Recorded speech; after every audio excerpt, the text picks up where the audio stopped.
अस्सलामु अलैकुम वरहमतुल्लाहि वबरकातुहू। कैसे हैं मेरे तमाम प्यारे बच्चे? उम्मीद और दुआ है कि आप सब खैरियत के साथ होंगे।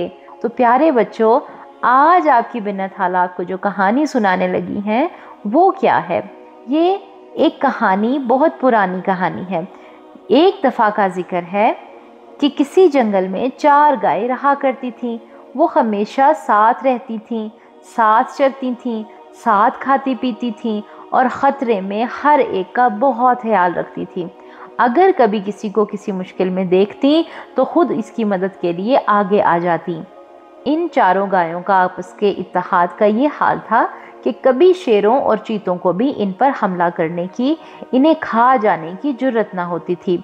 मगर फिर भी सभी शेर और चीते इन चारों पर नजरें रखा करते थे और इस तलाश में रहते थे कि जैसे ही मौका मिले वो इन पर हमला करके इन्हें खा जाती।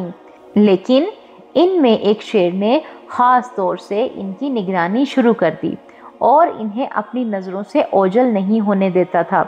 इसके बावजूद इसे कभी ऐसा मौका नहीं मिला कि जब वो अपनी इस ख्वाहिश को पूरा कर पाता और उन्हें अपना शिकार बना लेता। एक रोज़ न जाने क्या हुआ कि इन चारों गायों की बदकिस्मती थी कि इनका आपस में झगड़ा हो गया और वो चारों एक दूसरे से जुदा होकर अलग अलग रहने लगीं और मर्जी की चरागाह में घास चढ़ने लगीं। जैसे ही ये बात शेर और चीते के इल्म में आई तो वो खुशी से खिल उठे। चनाचा उन्होंने इन गायों की इस गलती से फ़ायदा उठाते हुए इन्हें शिकार करने का फ़ैसला किया। काफ़ी सोच विचार के बाद शेर और चीते ने इन पर हमला करने का मौका तलाश कर ही लिया। उन्होंने पहले से खुद को जंगल में झाड़ियों के पीछे छुपा लिया और अकेली गाय का इंतज़ार करने लगे। जैसे ही इन चारों में से एक गाय तनहा इनके करीब झाड़ियों के पास आई तो इन दोनों ने एक साथ इस पर हमला कर दिया और लम्हों में अपने खाने का इंतज़ाम कर लिया। इस तरह एक एक करके चारों गायें इस शेर और चीते का निशाना बन गईं। तो प्यारे बच्चों, इस कहानी से हमें क्या सबक मिलता है? इस कहानी से हमें ये सबक मिलता है कि इत्तेहाद में सलामती है, मिलजुल कर रहने में सलामती है। जो अकेले अलग रहते हैं और मिलकर नहीं रहते वो बहुत जल्द दुश्मन के शिकार बन जाते हैं। तो प्यारे बच्चों, आपने क्या करना है?